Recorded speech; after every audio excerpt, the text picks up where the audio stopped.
Francisco over eastern Sedgwick County. Still on the ground, still moving towards the city. Here comes another one. Hang on, Ted. Have extensive damage. We need all reserves out and any other help we can get. We got a closed head injury here, blood pressure 90 over 80, irregular pulse, probably internal injury.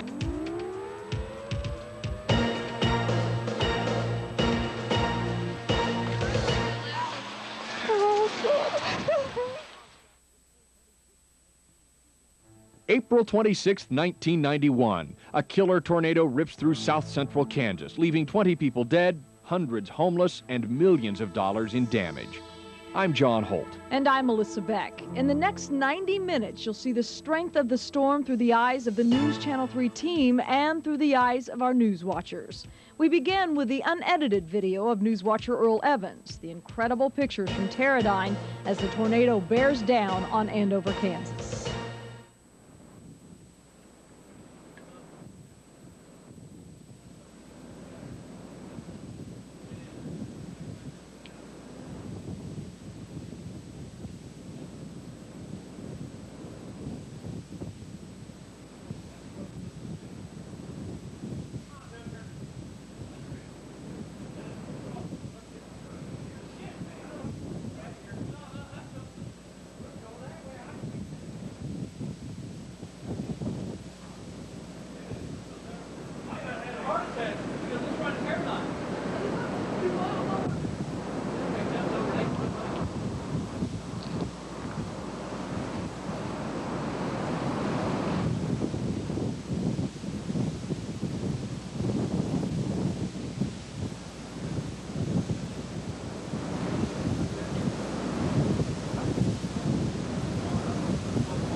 Almost 24 hours after a deadly storm hits with a fury, destroying everything in its path, its victims pick up the pieces. Hayesville and South Wichita looking like a war zone. The winner, the storm. The loser, the many homes and lives it destroyed. While the twister loomed, people watched, feeling helpless. Oh, Lord. Cheryl, there's trash everywhere. There's trash everywhere. It's hitting hard. It was an indication of what was yet to come for Hayesville's neighbors. Its next victims had no idea that within minutes the walls would come crashing down. People at McConnell Air Force Base took cover as they were hit by one of the most destructive storms in the area's history. And by this time, the skies were filled with funnel clouds moving in a straight path. People began to videotape the twisters, like this one in the Teradyne area, which came perilously close to claiming more victims. But the worst is yet to come as the tornado continues into Andover, changing many lives in this small town in just a matter of minutes. Andover becomes the hardest hit, with the most homes destroyed, the most lives lost. But those who survive say they'll never forget what they saw. Shelter was screaming, and when we came out, it was all gone. And we were walking around the trailer park, and there were just people laying everywhere.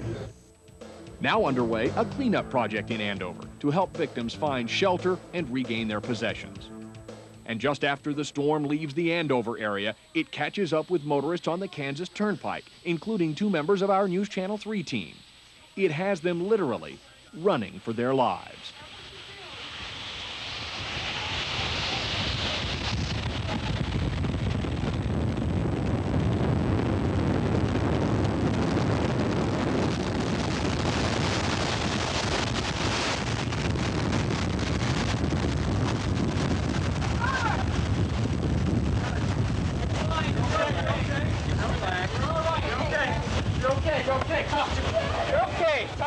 It sounded like a freight train. It just passed right on top of us.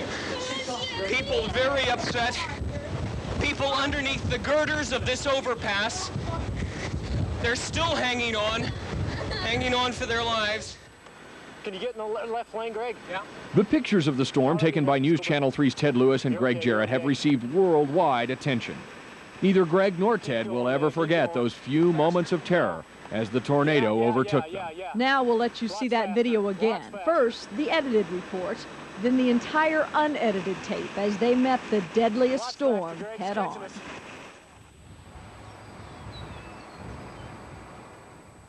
We were not expecting it, nor looking for it. A tornado that suddenly appeared almost out of nowhere as we traveled south along the Kansas Turnpike, north of El Dorado. Let's go, Craig, let's go. Listen to the wind, let's go, let's go, let's go. We thought there would be plenty of time to videotape it, but within seconds, it was looming larger, headed right for us.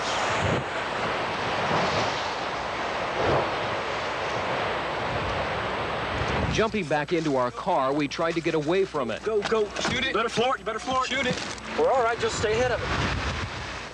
Attempting to outrun it to the only structure within miles, a highway overpass. Keep going, man, keep going. Faster? No. Yeah. Lots faster, lots faster.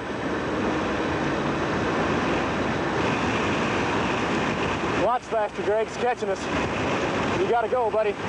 The twister, though, was gaining on us, and we made it there just moments before it struck.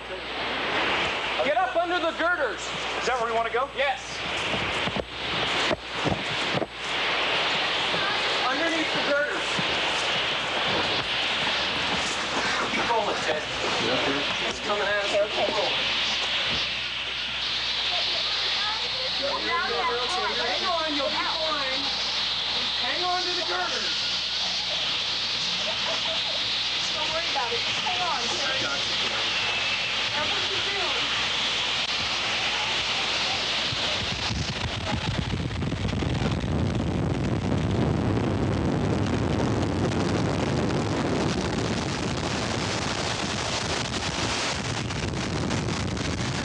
You're okay, talk to me. You're okay. Talk to me, what happened? It sounded like a freight train. It just passed right on top of us. People very upset. People underneath the girders of this overpass. They're still hanging on hanging on for their lives. It was a tremendous rush, flying debris everywhere. Some people look to be like they're all right, but they have some scratches and bruises. Here comes another one. Hang on, Ted. I got you. Hang on. You're all right. Don't put your hand over my mouth. A little frightened. You guys just about didn't make it. Where was he at? Was he in the car or what? Yes. Okay, I think He's got a good heartbeat, but he's not awake. Hit his head. He's got a concussion or something. Those who did not make it to the overpass were less fortunate. All along the turnpike, there were injuries and wreckage. Your left hand and your head, okay? You remember everything that happened? Not really? This man was thrown from his car after it was picked up by the twister and tossed across the highway into a ditch. The mangled wreckage lay next to him. You need some place to sit down. Yeah, I'd come up on the road. It seems to be the best place. Alex, probably your best bet. And some 30 yards away, a tractor-trailer rig, picked up like a toy and thrown across the highway. The trucker, who was trapped inside, remarkably survived. You can't describe it. And completely from the far shoulder, rolled all the way over. How do you feel? I'd say 5 or 6 times. How do you feel now? I like to be alone for a few minutes. Got some thanking to do.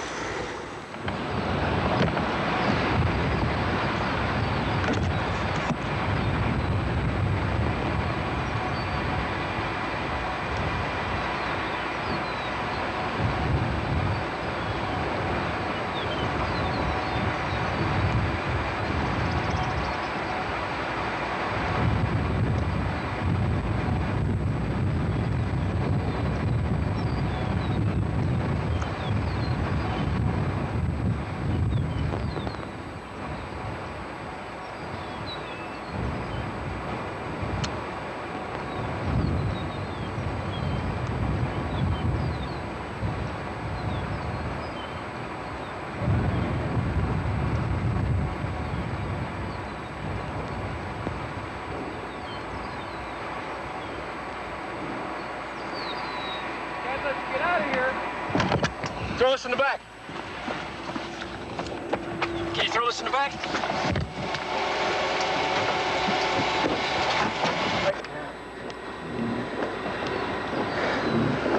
Yeah, we're right in the middle of it, man. Let's go, Craig. Let's go. Listen to the wind. Let's go. Let's go. Let's go.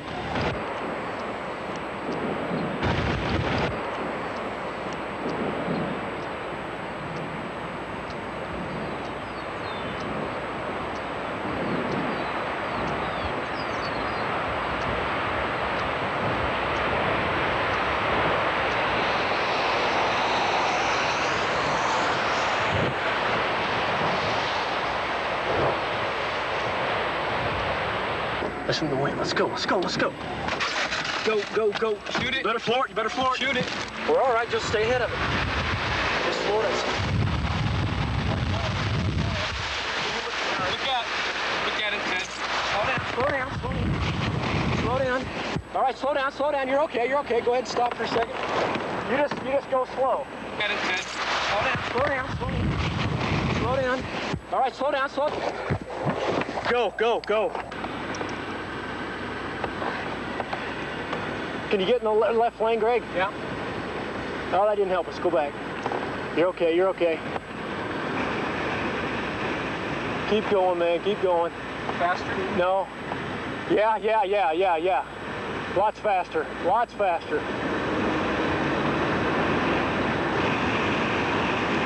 Lots faster, Greg. It's catching us. You gotta go, buddy.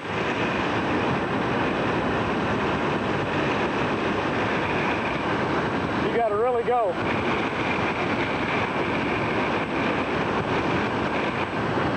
You gotta blaze, buddy.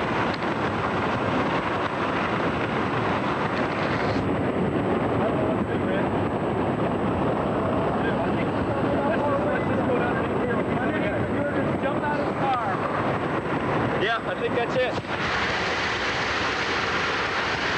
Go ahead of him. Go ahead of the van. Go ahead of the van. We want to jump out. Yeah, we want to jump out. We want to get in front of the van. Get under here.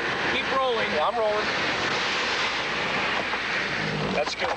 That's good. We got to get in the ditch.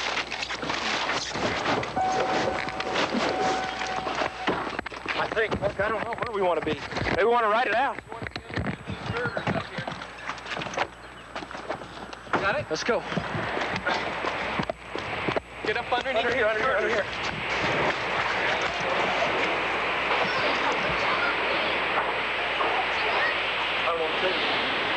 Get up under the girders. Is that where we want to go? Yes. Underneath the girders. Keep rolling, Ted. It's coming at us. Keep rolling. Come here. Shove yourself right up underneath them. And hang on to them. You're okay. Hang on, you'll be fine. Hang on to the girders. Don't worry about it. Hang on. I got you. That's what you do.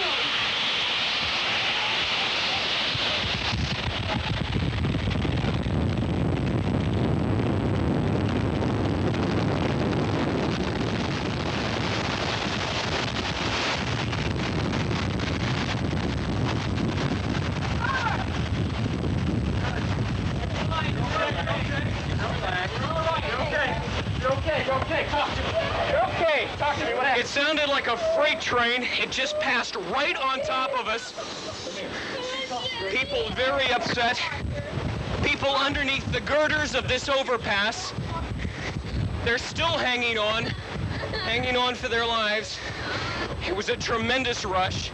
Flying debris everywhere. Some people look to be like they're all right, but they have some scratches and bruises. Here comes another one. Hang on, Ted. I got you. Hang on, you're okay. Hang on. You're all right. Don't put your hand over my It's okay. It's over. Some people obviously very upset. It's fast. You can come over here and see it if you want. Yeah. All right, we're looking at it as it passed right over our girders. It's heading now towards another overpass. There are 7 or 8 trucks, as well as a dozen or so cars, and it's heading right for them. It's going right for the next overpass. It may miss it to the right. It's incredible. It goes all the way up to the sky. It's a funnel in the typical sense of a tornado that we've all seen pictures of. And debris is everywhere, falling from the sky.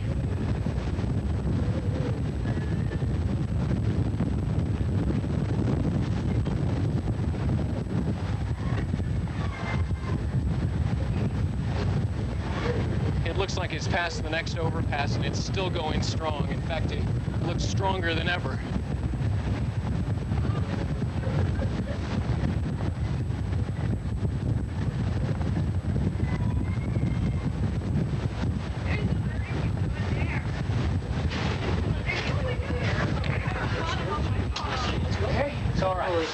It's no problem. How are you? You okay? It's awesome for show and tell, Dad. This is so cool. You're all right. We're okay? Yeah. It's a little frightening.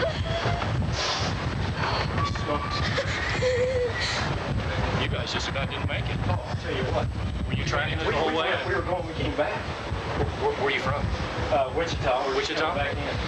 I'm from Rose Hill. All right. What station? Channel 3. Channel 3?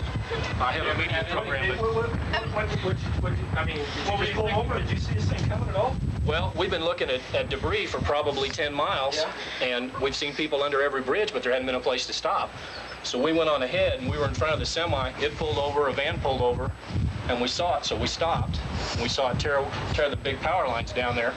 Sparks flew as it came across those. We pulled over and stopped. It was coming at us, so I flipped to you and came back here. And we got out. We got up here about 3-4 minutes before it hit. Good job. Thanks. Yeah. This was the deadliest of all the tornadoes that touched down yesterday. Newswatcher Earl Evans captured this one from the Teradyne Country Club in Andover as the massive tornado was churning, twisting, devastating. At least 500 Andover homes were reduced to flying debris. Jeff Van Kuren captures the destruction left behind in Andover.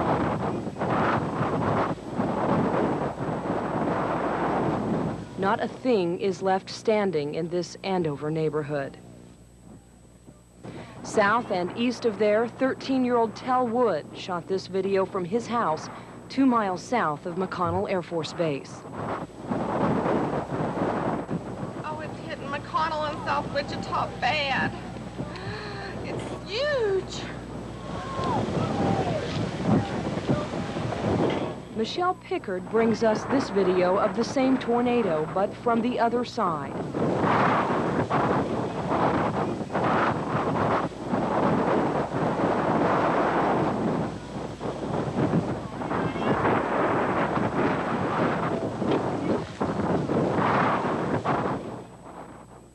Joe Harris discovered this tornado shot from Grand Avenue in Hayesville. This is in Hayesville, Kansas. It's 616.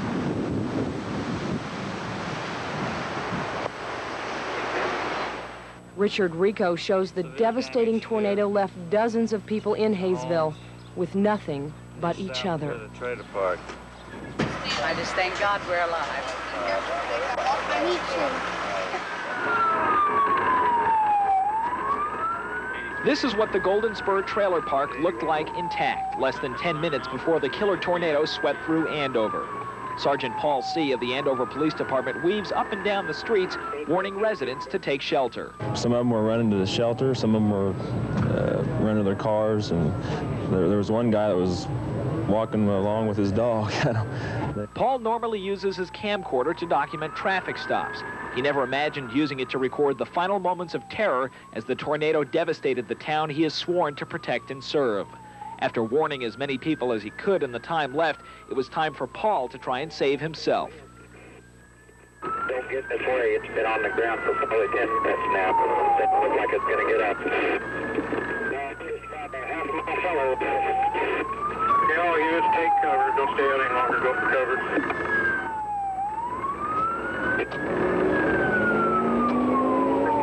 When I saw the tornado was about to blow me away, I stayed as long as I could. I could see it coming from the northeast, or headed northeast towards me rather.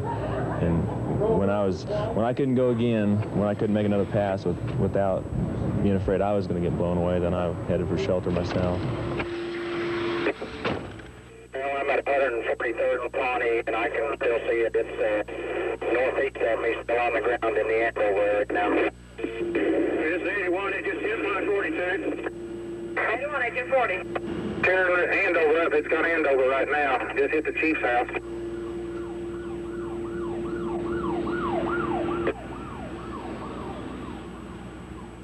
Four days later, Sergeant Paul C. is still on the job, manning the telephones at the Disaster Command Center.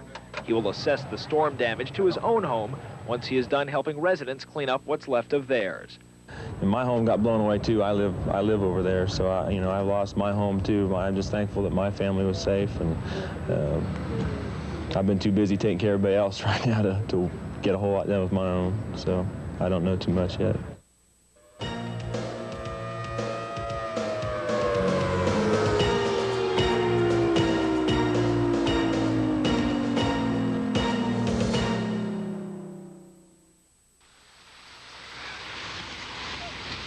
Minutes after the tornado touched down in Goddard, there was confusion and fear. This horse broke loose and galloped onto Highway 54. Witnesses say the tornado came out of the clouds and touched down right on the high-tech performance boat dealership. And you could see them dipping down out of the sky then. And then when I got down there a little bit on Kellogg, it's a big old tornado. It just came down and touched down on here and got a few trees over there, and I'm surprised I missed that house there. It just tore it all apart. The dealership appears to be a total loss. The 5 employees inside amazingly escaped serious injury. Well, we just seen the wind out there, and all of a sudden the wind just started coming in, and we ducked, and of course the roof left, and it was gone. In 5 seconds, it was over with. Employees quickly removed the boats from the showroom floor, trying to salvage anything that wasn't destroyed. They haven't had much time to think about what happened to them. Thank God I'm alive, because that beam was where I was standing. Now I'm okay. When the cleanup here is finished, many volunteers will head to other communities who need their help even more.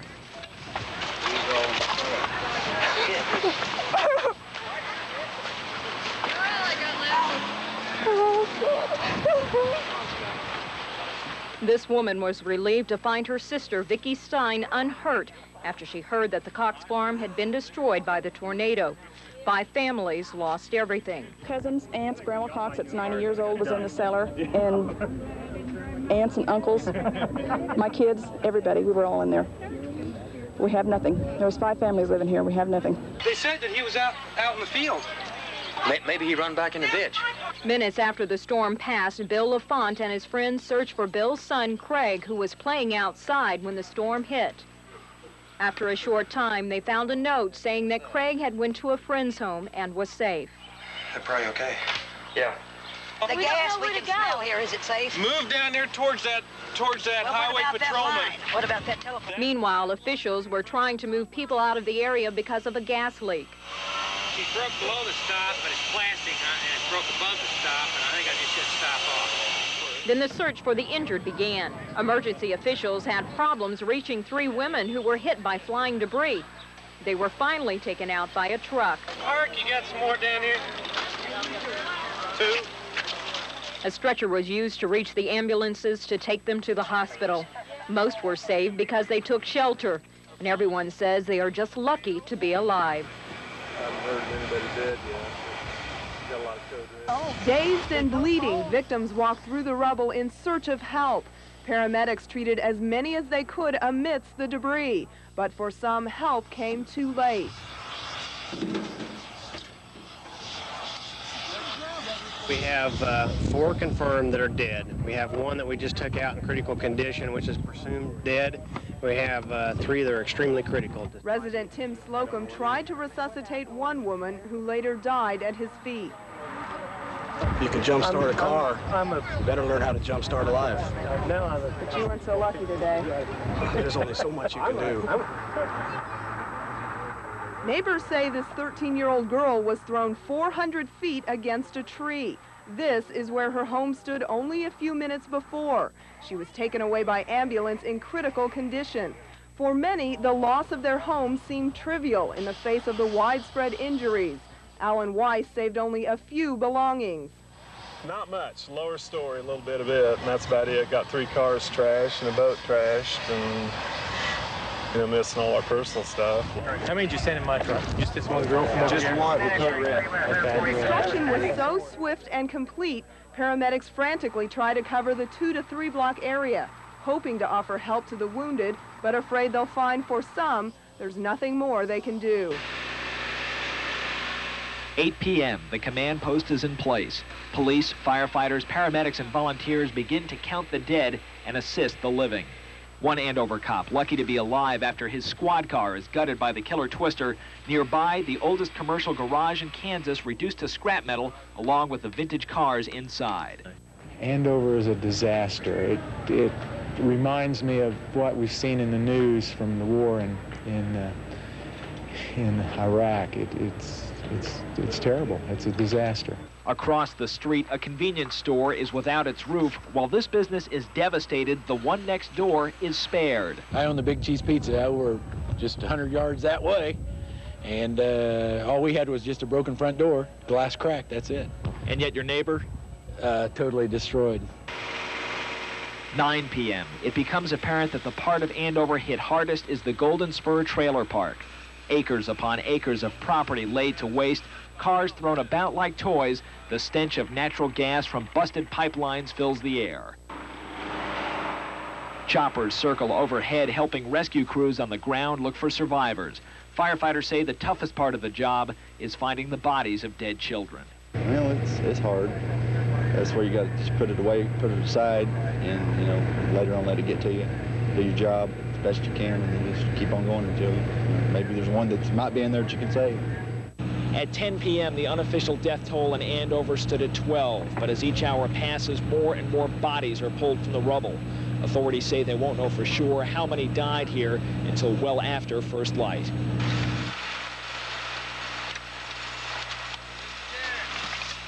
Ten past midnight, rescuers call off the search for the night. The death toll stands at 22 with countless others injured. Volunteers will return at dawn, hoping the sun sheds hope on Andover, knowing that it won't.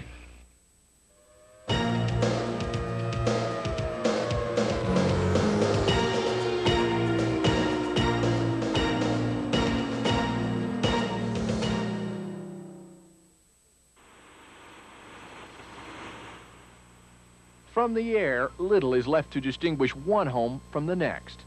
Here, Andover's Golden Spur Mobile Home Park. Back to the southwest, expensive homes in the Springdale Lakes area are no match for the Twister's fury. The damage is widespread at McConnell Air Force Base, base housing and other buildings, including the hospital. Along the way, homes in Oaklawn and Hayesville also left scattered. Vivid damage from the air becomes even more realistic on the ground, up close. There isn't much left of the Country Corner Trailer Park. The sign at the front office says the park's open for business, but only a brick foundation marks the spot where the office once was. Mennonite relief workers tend to nearby homes. Most of them don't know who lives here. They don't care. The Mennonites came by and they helped do a lot. They raked up all this stuff, and they done real well. And now we're ready to get trash trucks and haul it away. Other than that, we're still here. Across the street, sunlight pours through the Townsend's new sunroof. The family owned one of the first homes on this block and added onto it one section at a time for nearly 40 years. And now... You can't imagine. You can't imagine. There's just no words for it.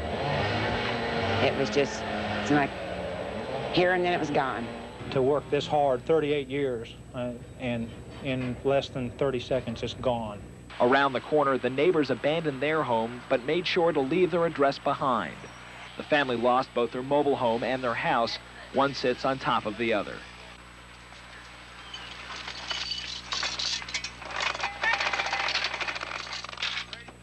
And as volunteers continue the cleanup effort, residents in Hayesville and South Wichita are left looking for some peace, some reminder of what their lives once were less than a day ago.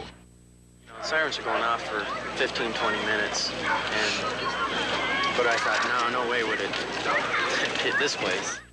But it did, and it hit with a fury that's left base residents devastated. Bryce Morgan says the walls of his apartment came crashing in around him. He says it was 15 seconds of terror that seemed like a lifetime. I just closed my eyes, and all of a sudden I remember the bathtub just going round and round, and the bathtub flipped over, and I could feel stuff falling, or stuff pounding on top of the bathtub. Some families fled the base as the tornado approached. Many came back to nothing. We ran up here to see what was going on. They said, after they told us when we got on base that it was Ant, which is right behind where we live, we knew. With little destruction of base hardware, some think the path for aid may be clear. There is some ability of the military to provide some initial funds anyway, and we'll have to see what we can do to repair some of this. As we look down on the far southwest side of the base, we can see the tornado completely gutted the recreation center down there. Then made sort of a jogging action to the north by northwest, came up and hit the Burger King, which was gutted literally from the inside out. Several cars there just completely banged up, probably totaled. The next path of the tornado was to take on the hospital, which it just devastated. This is what's left of the hospital, the roof and walls crushed, while the trees and ground are littered with debris.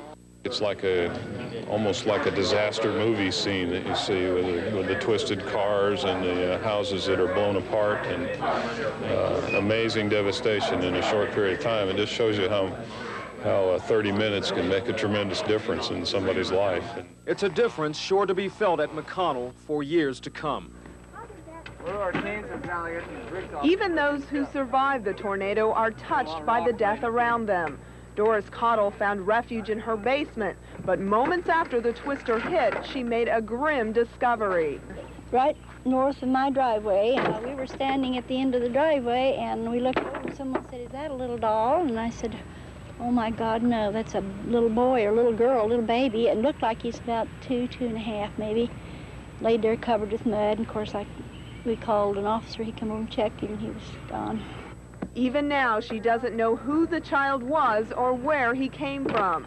This man has only one question left: why his mother had to die in the storm.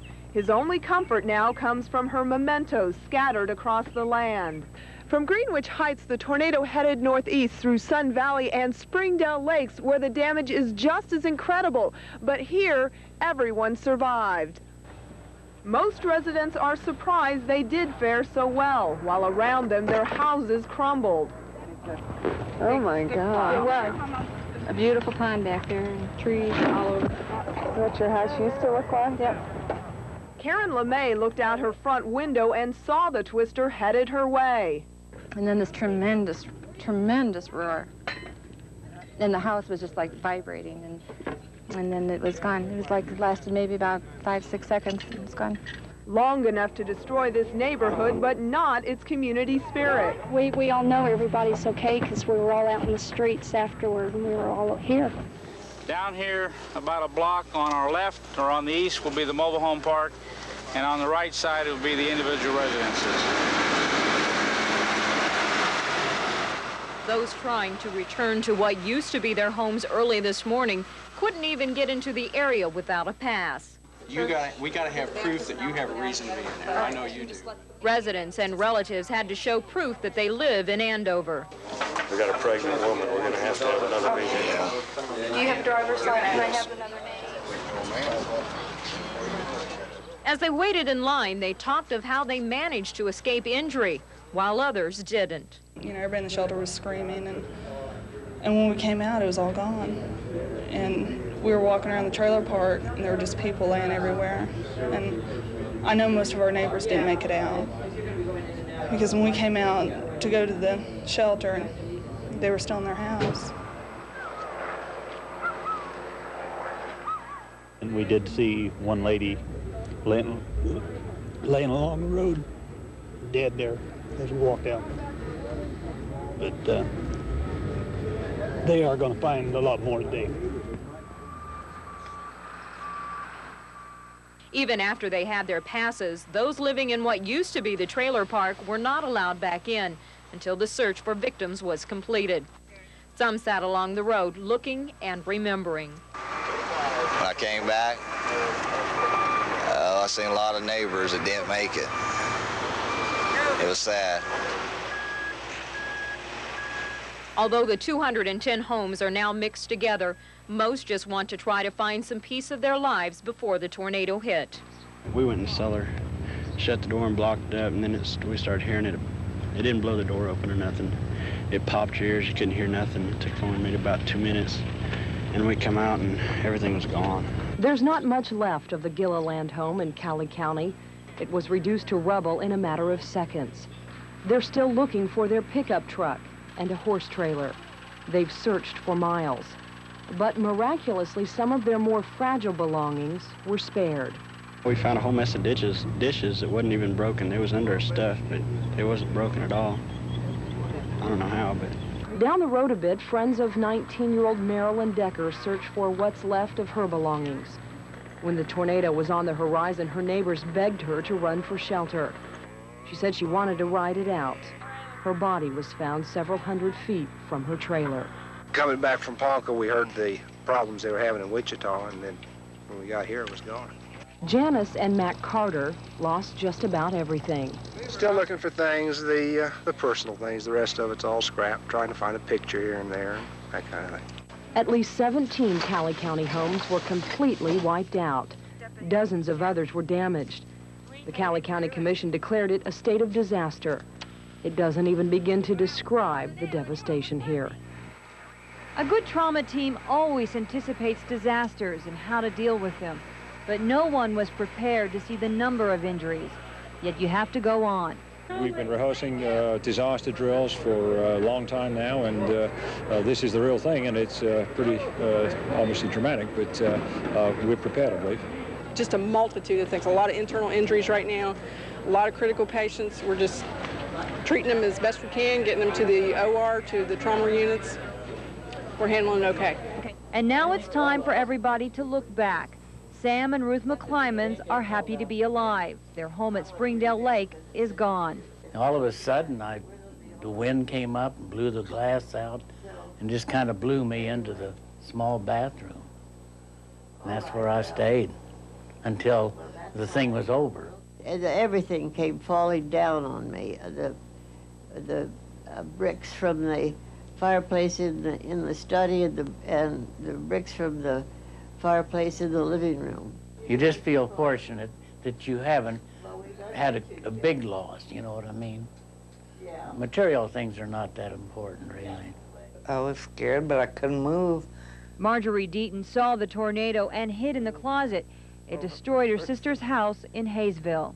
It just hit all at once, and then when you wake up sitting there in the midst of all that rubble, why, it's something to contemplate, I'll tell you. And then there's Daniel Aguilar. He always thought tornado sirens were a joke, until now. The roof of the club in McConnell Air Force Base fell on him. We started joking some more. We heard the roar. We all got quiet. We looked at one another, and then we just all hit the ground simultaneously. Once we were down, it's just like they said, it sounds like a freight train, and it didn't seem like it was ever going to stop. It just kept going and going, and all of a sudden it was gone. Night number 2 falls on the makeshift shelter at White Elementary. About 15 Wichita and Hayesville families will spend another night here. Everybody's really nice. Everybody's been real good. There's lots of food to eat, and everybody's been real helpful. Others are here to get identification tags, which will allow them past police barricades so they can return to their homes. Most of the people coming into the shelter have no electricity. They're here for their meals. I never realized that just exactly how much the Red Cross helped everybody out until this incident. And they've really seemed to do a fantastic job with the people around here. The Salvation Army has served 350 meals here today. They'll use 50 to 60 tanks of soda pop tomorrow. Meanwhile, volunteers have delivered nearly 400 meals to tornado survivors who are waiting for food at home. Everyone's working together in close cooperation, doing a good job, well organized. When you consider that just about 25, 26 hours ago this hit, very well organized. The Red Cross will add a service center to the shelter at 1 o'clock tomorrow afternoon, helping families in need of food, clothing, and blankets. The shelter will remain open all night for as long as it's needed.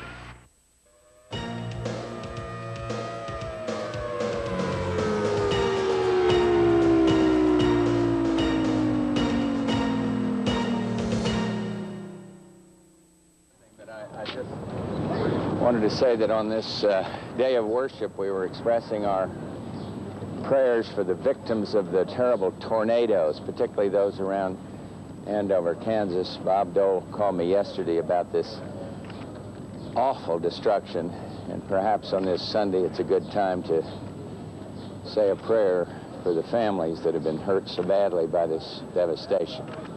But it's, we'll do whatever we can to help.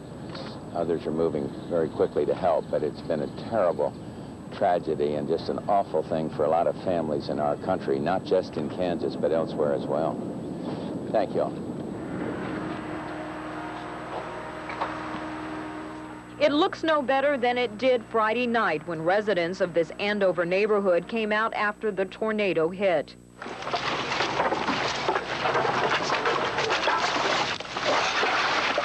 Now they begin the big job of cleaning up, but they don't have to do it alone. Go through this stuff and find out valuables, put them over here around his motorcycle, trash over here, and if it's questionable, put it by the trash.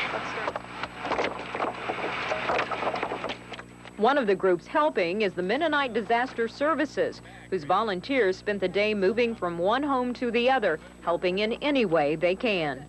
My hat's off to the Mennonites, man. They're amazing, aren't they? They come in here to the things that I said, the heck with it.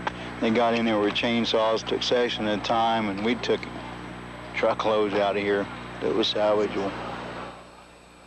Many know firsthand what these families have been through. We lost everything in the Heston tornado, so my wife and I here, we wanted to turn around and do somebody else a favor. We probably had 30 or 50 people help us in about 3 days, so we decided it was our turn to go help somebody else. A busload of Heston High School students also pitched in. We got help at Heston, and our school decided that they were going to come out here and help. So, I guess just paying back a favor. Once the cleanup is completed, the big question for these homeowners is whether they will rebuild or move. Wilma Henriksen, News Channel 3, Andover. This April 26, 1991, we're watching a tornado north of us, kind of northeast. We're on 103rd Street southeast of Clearwater. Tornado's heading for Wichita. Linda Potter captured this tornado as it picked up steam, heading through Clearwater on its way to Hayesville. Everything in its path is no longer standing. When I opened the door, I just noticed that I didn't have a garage. All I can see is my neighbor's barn no longer there, and that was it. My shed was gone, and a lot of my possessions were found half a mile away in the wheat field. David Lindell barely had time to get his 3 boys in the basement before the tornado took away part of his home. When we found them, the Lindells stopped to rest for the first time since the storm hit.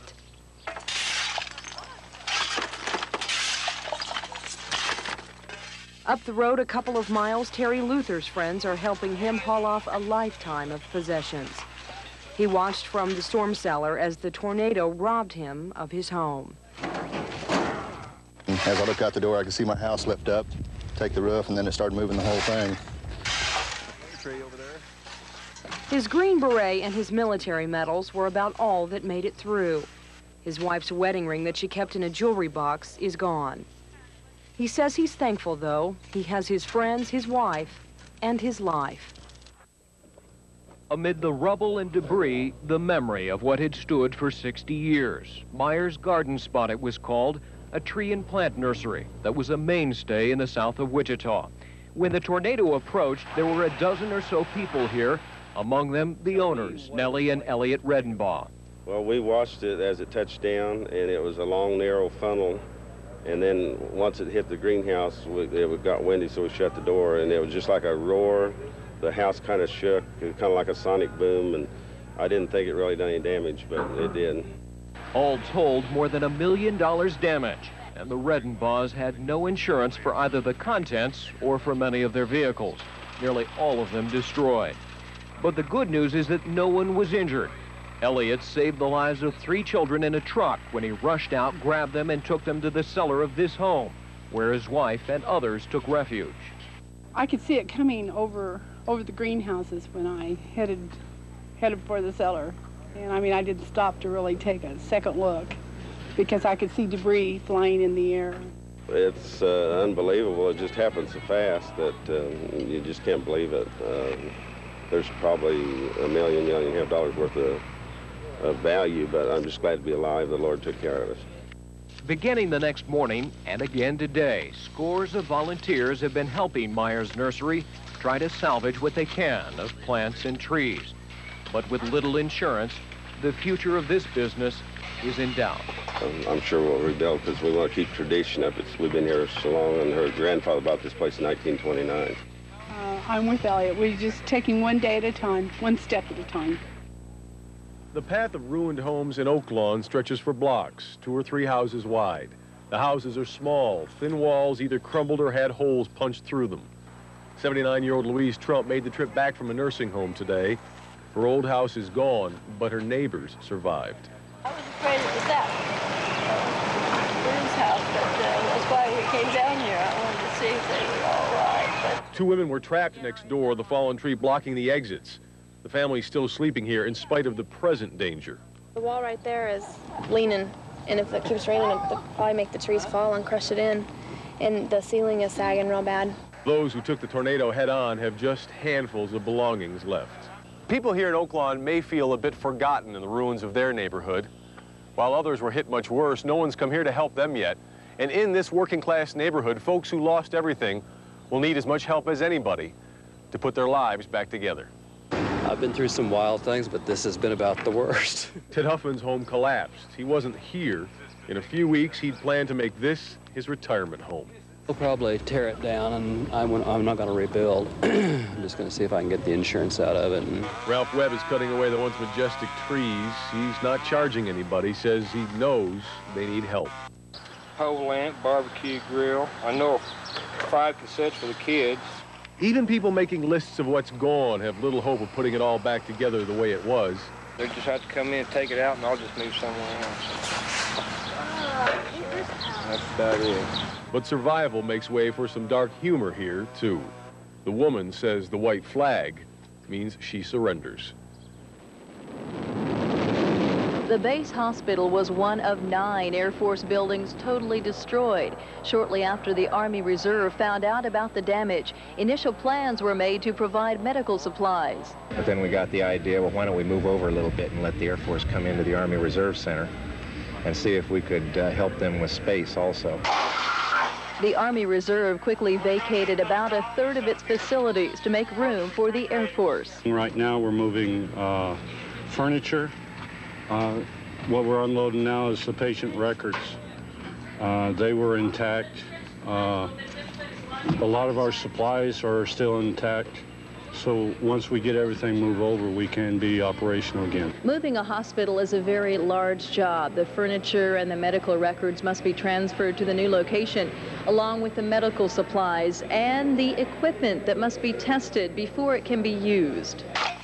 While not all of the equipment survived the tornado, quite a few of the medical supplies were salvaged. Our concern is sterile supplies, and we're checking in any packages that are wet at all. They're being disposed.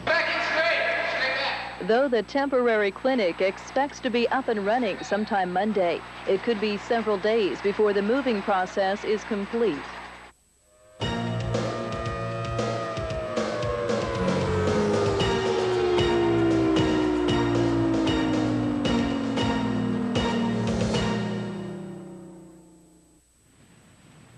Richard and Lucille Jacobs had a basement under their double-wide trailer, but there wasn't time to get to it. Lucille was in her favorite chair when the storm hit.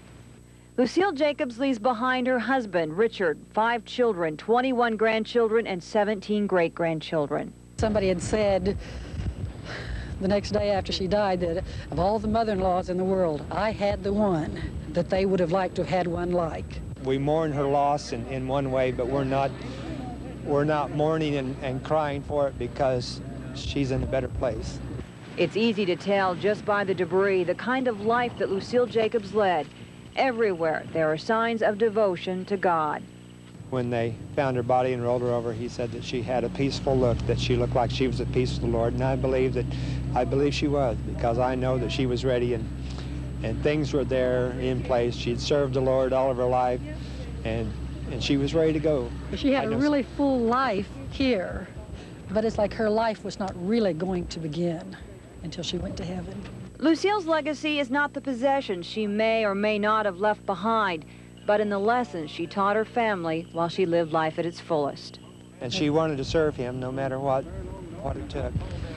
And I think now that she's in heaven, and I think the bells are ringing, and I think the angels are rejoicing because a child has come home. 3 days after the killer tornado hit, and it's still chaos out here. Some 300 homes decimated. You can understand that after the first couple of days, it was difficult to tell who lived where and what happened to everyone. Now, in the center of this mobile home park is this underground bunker with steel reinforced concrete. Some 200 to 300 people, it's almost unbelievable, were jammed down inside here. They survived the tornado. When they came out, of course, there wasn't much left. As of yesterday morning, there were some 200 unaccounted for individuals in this general area, and that is when a very intensive 24-hour search began using maps. As of this morning, only one family is missing. 45, and that these 2 trailers were completely gone. We could not find any of the remains of those trailers. There was no papers or debris left at all. This is all that's left of what was once the mobile home of David Clay, his wife, and child. Really, all there is here is a blank spot where the trailer once sat. After searching for hours throughout this field, they found absolutely nothing, not even a scrap of paper that would relate somehow to the David Clay family, and so their search has ended in vain. So if anybody knows the whereabouts of David Clay... Shortly after our story aired, we received a tip from someone who said they thought they knew where David Clay was. We followed up on that tip. Sure enough, he was at his parents' home. I understand that apparently they still have one unidentified fatality down there that I guess it had a tag on its toe with my name on it with a big question mark.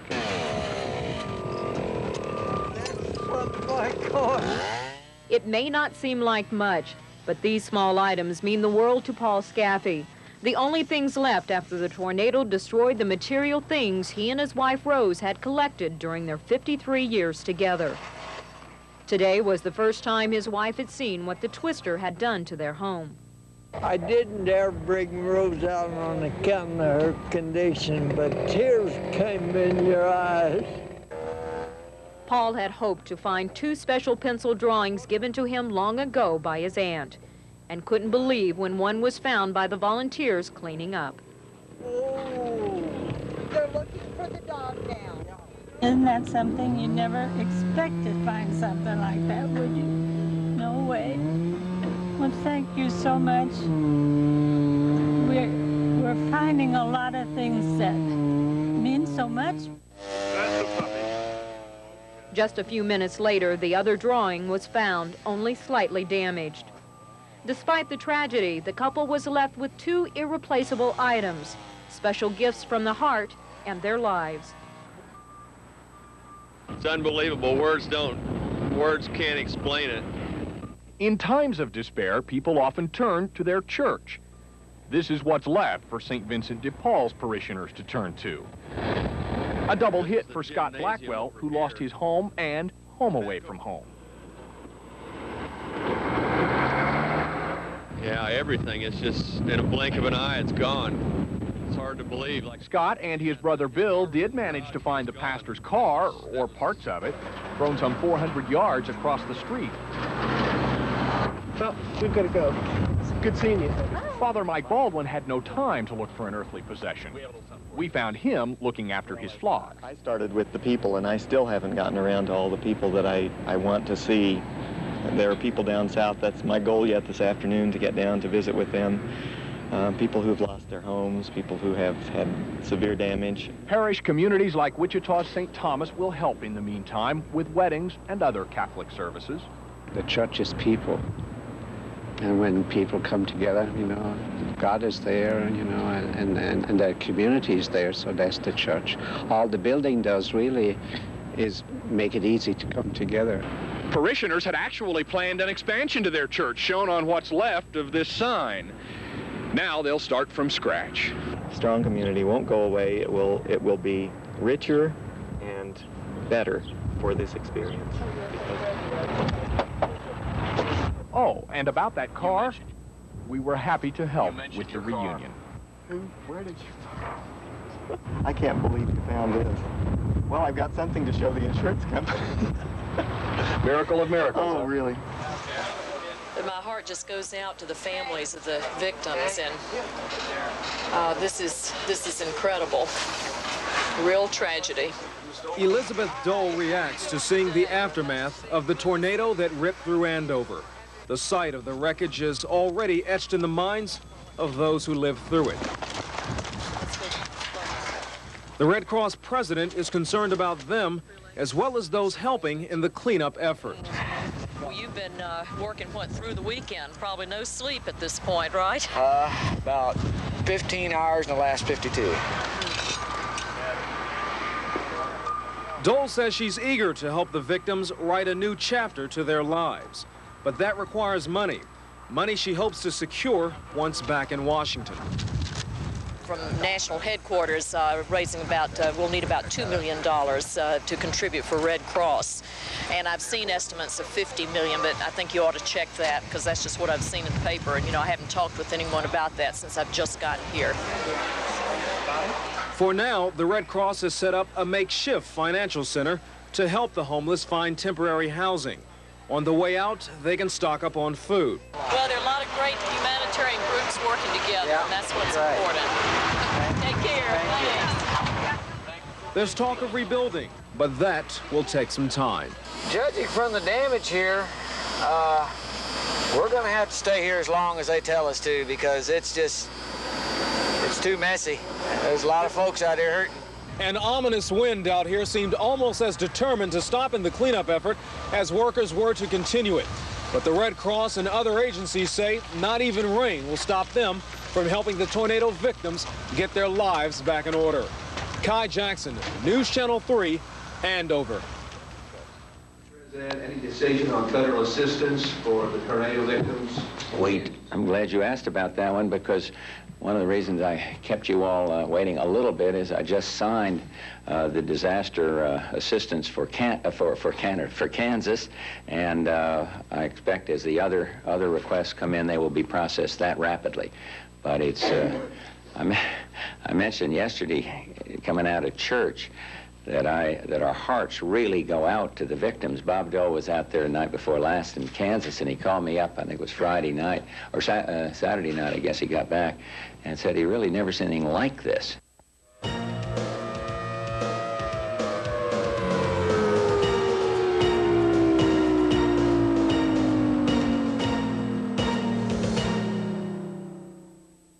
Yeah, it's phenomenal to see how much destruction there is, and we're hoping that we can, give some of our help to maybe clean things up and do our share. Most of these students worked in silence, soaking in the grief felt by those who used to live here. The horror that the people had to have gone through knowing that the invasion of their lives and how devastated they must be to not have anything. It's really sad, and I'm just glad to help. It's just because I know if it was me, I'd want somebody else's help. They searched for hours, looking for any personal belongings. They found quite a few, feeling little victories along the way every time they discovered something. Picking up pieces of people's lives, it's just devastating, just little things we found. It's real hard to pick up some of these things. Nearly 50 students signed up to help the tornado victims after seeing the devastation on TV. It really hits close to home because my friend Alicia, she goes to my church and their trailer got destroyed. So I'm just glad I can help. Like those who lost their homes here, these South High students will never be the same. They can't help but feel for those who escaped with nothing but their lives. Friday's tornado cut a narrow path through homes in Oaklawn. About a dozen houses were leveled, another 20 or so badly damaged. Some structures have but a bare wall remaining. But residents here were fortunate. Though many lost their homes, there were no serious injuries. Federal disaster officials will be here Thursday, and the process of financial assistance will begin then. Temporary housing, and in some cases, cash grants to help rebuild. Nearby, in the city of Hayesville, some homes were untouched by the twister. But just a few houses away, neighbors did not fare so well. 15 homes ripped apart, scores of others damaged. There were no serious injuries. But residents here got help right away. Boxes were brought in, and trucks have, for the last 3 days, been packing up what's left of everyone's belongings. Many of these homes are already condemned. Will they just start all over again and level them and begin again? In many cases, they probably will have to. Yeah, there won't be enough to save to make it worth their while. And so the people of Hayesville will be moving on with their lives, some perhaps in a different direction.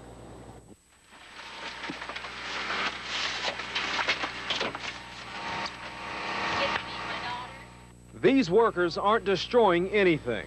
They're only finishing what Mother Nature in her fury already started. Electricity went off at 7 o'clock, and that was when we took the house.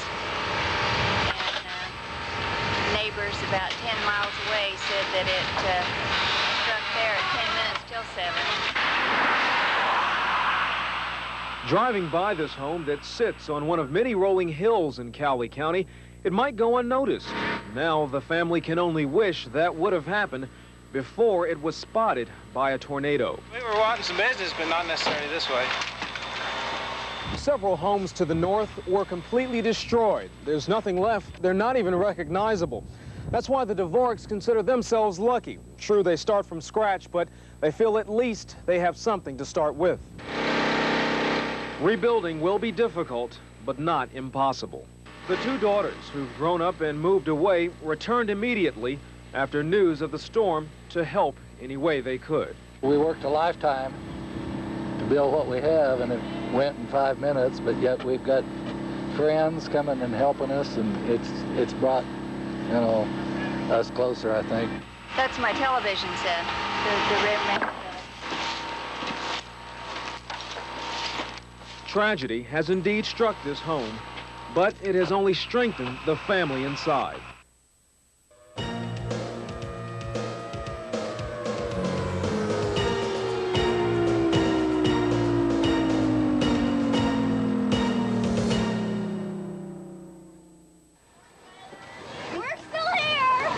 With a shout of relief, many kids eagerly returned to school, the one place that remained unchanged in the face of widespread destruction.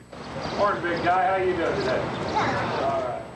Many of the returning students now wear donated clothing, and some had to catch a bus at a central pickup point because they no longer have an address. Lindsay and Evan Scott couldn't wait to tell how they survived the tornado. Then they come down and we put pillows over our heads and stuff. And then it's coming by our house and you just hear like popping in your ears and the stuff falling down your backs and everything. Those same memories of the storm weigh heavily on some kids who could only express their fears through their artwork. A lot of the kids drew the tornadoes and the houses that had been damaged, and I had several kids draw the mobile home park where everything was just jumbled in the picture and you couldn't tell, but they were able to say, well, this is where my mobile home was, and this is where my couch went over here in this corner. And even the youngest children are bound to relive the tornado. The smaller one has woke up twice crying about things he's left, which I never would have thought he would have ever remembered. But each day as the children return to this familiar place, teachers say the anxiety will lessen and things will go back to normal. But for perhaps many weeks to come, some children may be haunted by the storm that almost swept them away. Well, it was. It was. How long have you lived here? Oh, about 23 years. For the past 3 years, Ruth Hall has lived by herself, but she never has felt more alone than after Friday night's storms. A tornado took everything she owns, almost took her life. I just rushed her on into the house, and we weren't in the house, but a second or two, her house was gone. And when we hit the bottom of my stairs in the basement, we were there maybe 3 seconds, and my house was gone. He came and grabbed and dragged me in the house. And then pushed me down the steps. And he actually saved my life. I'd have been laying out there. But Jack Neal has done more than save Ruth's life. A member of the American Postal Workers, he knew Ruth was alone with no one to help her clean up the debris. He told his fellow union members, and they've been helping Ruth all day. She probably didn't have anybody else to turn to, so we're all God's children, I guess, and we should help, one another. So. Bigger wheel bus. I was just odd, and and the more came, the more appreciated I got, and I'm just so happy about it now. That it makes me feel a little better that I'm accomplishing something. I'd still be sitting here in this mess without the help that I'm getting today. Soon the debris will be cleared, the volunteers will move on, and Ruth will have to make some decisions about her future. But for these few hours, she's just glad she did not have to be alone. It's such a dream, it's just hard to realize, that what you worked for 23 years in a home, and then in a half a minute, it's gone.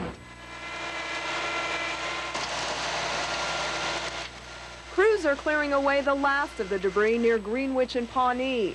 Rachel Starnes lost much of her home and now depends heavily on volunteers for just about everything. Well, they've kept our morals up, gave us a lot of support. Others are in need of just the basics. The lady that came in this morning with 3 children, she didn't even have any shoes for her children. Everything was gone, and it just... From the confines of a tent, volunteers are now stretching their food and clothing supplies, while just miles away, the Andover Relief Center has more than it can handle. We don't care where they come from. We just want them here because we have so much here. We have cases and cases. I've got semi-trucks coming because we aren't even going to be able to keep it all in here. The overflow could be channeled to Greenwich Heights, where tornado victims need basic first aid. Children's medicines, allergy medicines, disinfectants, iced tea, pet food. There's a lot of pets around here that are getting overlooked, and sandwich stuff, basically to feed the people here, and that's what we need. The help that is now available comes from a few private residents who can only do so much. Without more donations, they fear victims here may simply go without.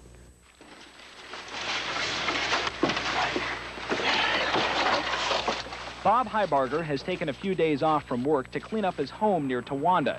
He gets a helping hand from some church volunteers. Despite losing a third of his home, Bob feels fortunate. All we lost was the garage, so a lot of other people lost worse shape than we are out here. So we've had a lot of good friends come over and help clean up the stuff. We feel really fortunate because we could have hit a lot worse than we did. Nearby, construction workers are restoring Joyce Faye Cox's home. She and her husband Rodney hid in the basement as the tornado approached. He looked out our back glass doors and he said, "We're going to get hit." And he came in and grabbed one of the babies out of the playpen we got under a mattress in our storage room. It took 13 years to construct this scenic subdivision. Real estate developer Bob Birch says much of it was gone in less than a minute. It used to be our farm where we had some cattle and horses, but it was remodeled for us very, very suddenly Friday night. 20 miles up the turnpike, damage wasn't nearly as extensive in Cassaday, although several homes, like this double-wide trailer house, were moved several feet from their original foundations. Cassaday residents had about a half-hour warning to take cover. No lives were lost, but a few homes were. About 30 seconds, it was all over with. It laid her down, it just took everything off. We're lucky, real lucky. Nobody got hurt or killed up here. The trailer next door was blown away. Its frame landed in the yard across the street. What'd you first see when you got over here? Devastation. It was all over with by that time, see? I mean, there was a trailer right across the street here, and it just completely wrapped it around those trees out there in front. Just one great big glob. And as the cleanup continues in Towanda and Cassaday, residents here say they're thankful for what they have, ever mindful of the lives that were lost nearby in Andover.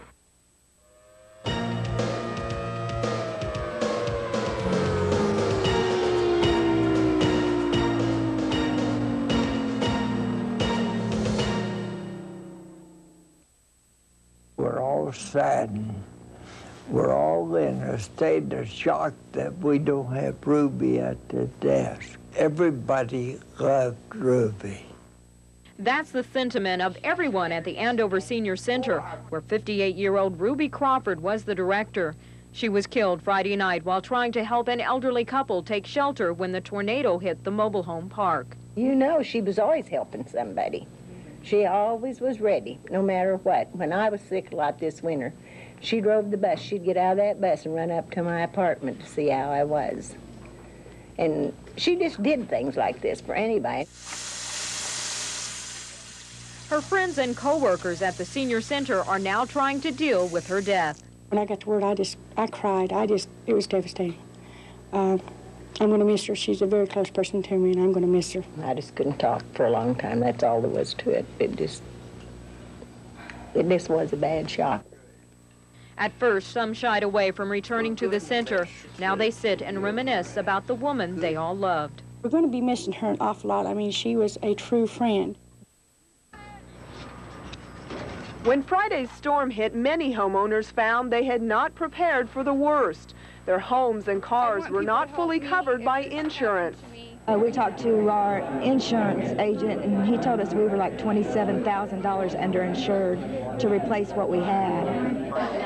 Nevis is now hoping to qualify for enough money to rent an apartment for her family.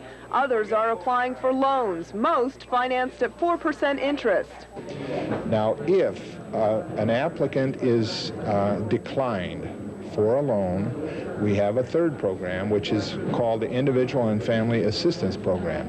And it is financed 75% by the federal government, 25% by the state.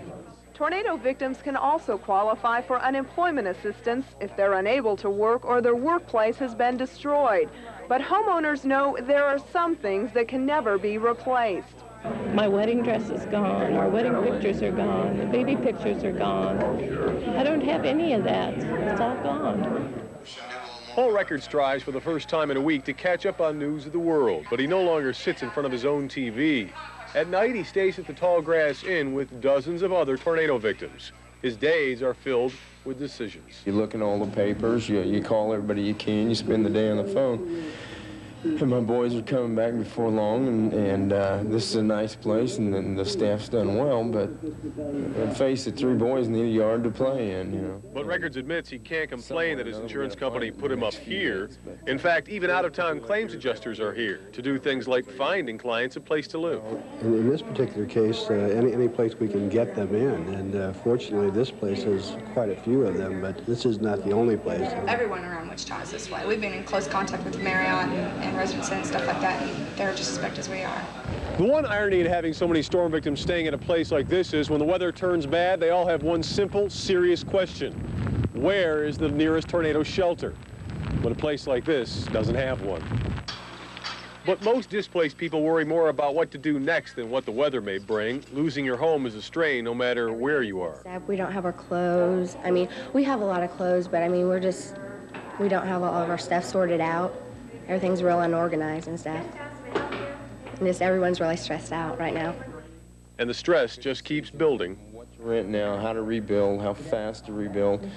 But no matter what you do, you run up against a lot of brick walls. No matter what he tries, Paul Record says, it never seems to come out quite right.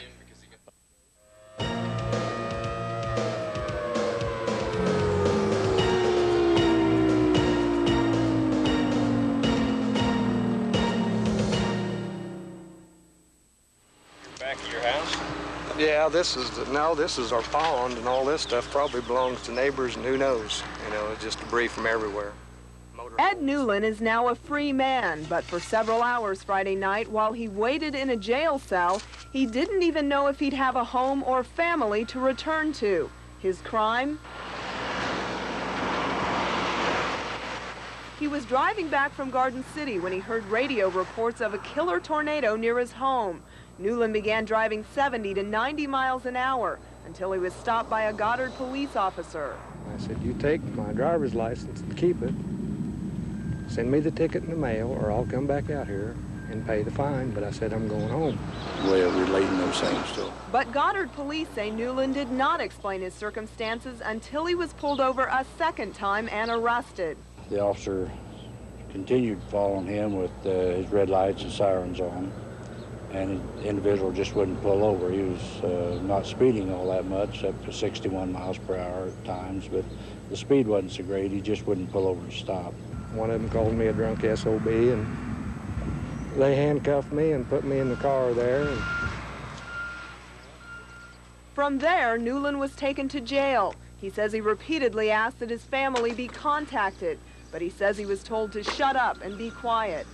It wasn't until 1 in the morning, almost 4 hours after he was arrested, that Ed finally made it home.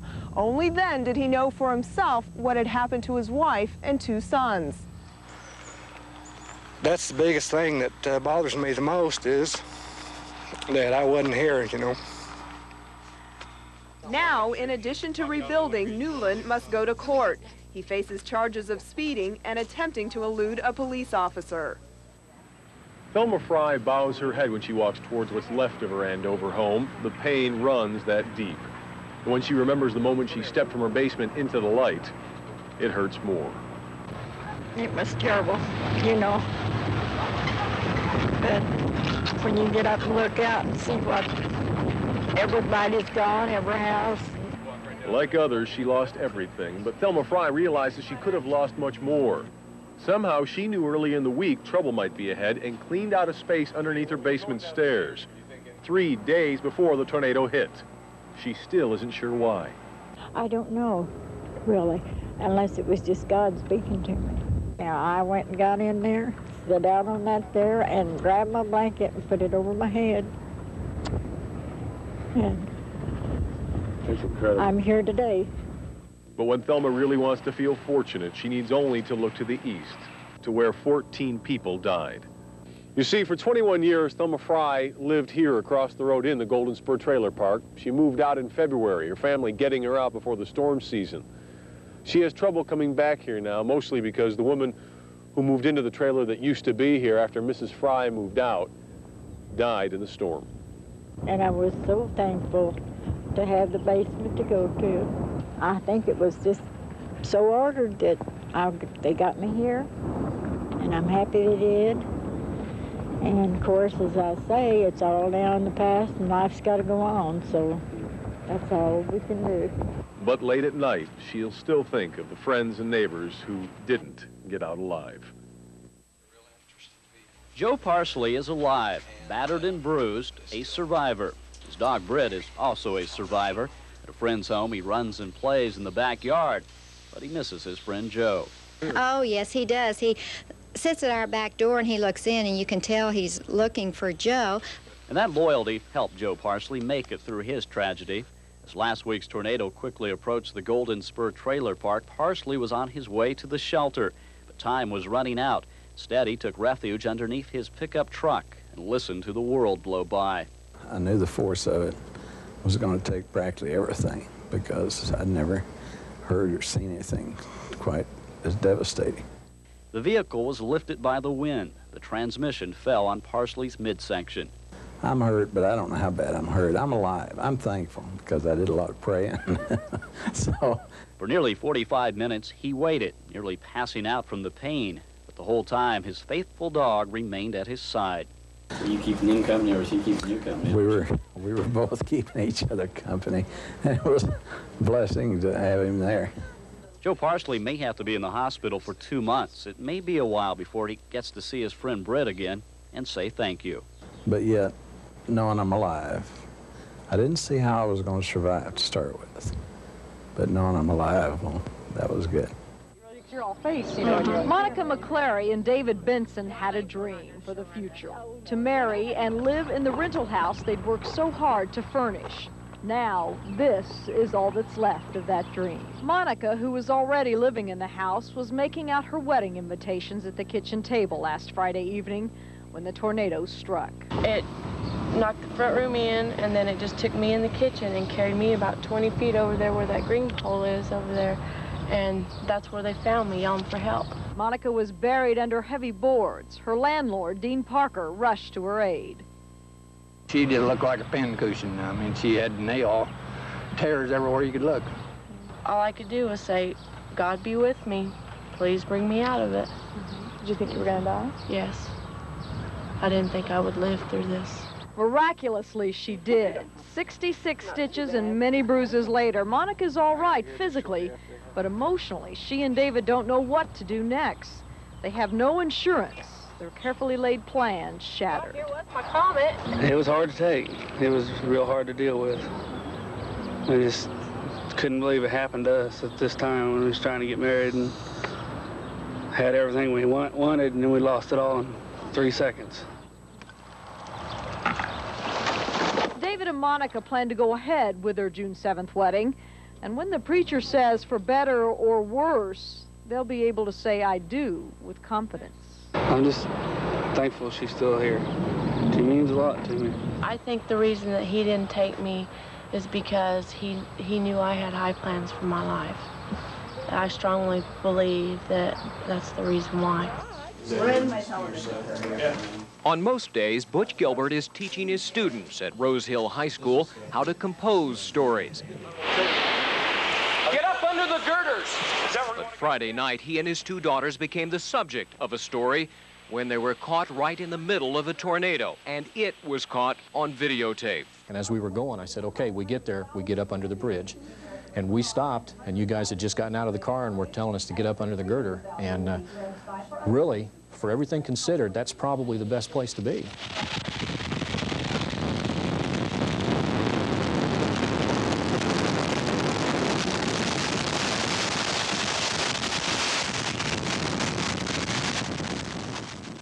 And it helped that I didn't panic, and it helped that you guys didn't panic. And I had my arm over Corey and a little bit on Carrie, but I don't know whether it was Ted or you was holding Carrie's feet down. And she talked about that and how that helped her a little bit to feel better. But you heard her screaming during the thing. She was really scared. Okay? Yeah. A little frightened.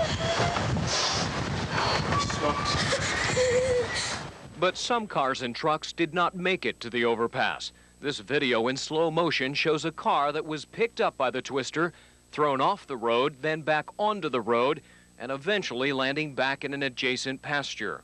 I think it is beneficial if other people are there to share it with you, and that you get more than one perspective on it after it's over. Some of the things you said on TV helped kind of reinforce what I felt, and I know it helped the girls feel good about what they went through. They went through something they know was life-threatening, but at the same time, there's a little confidence there that what we did was right and that it wasn't just blind luck that we got through it.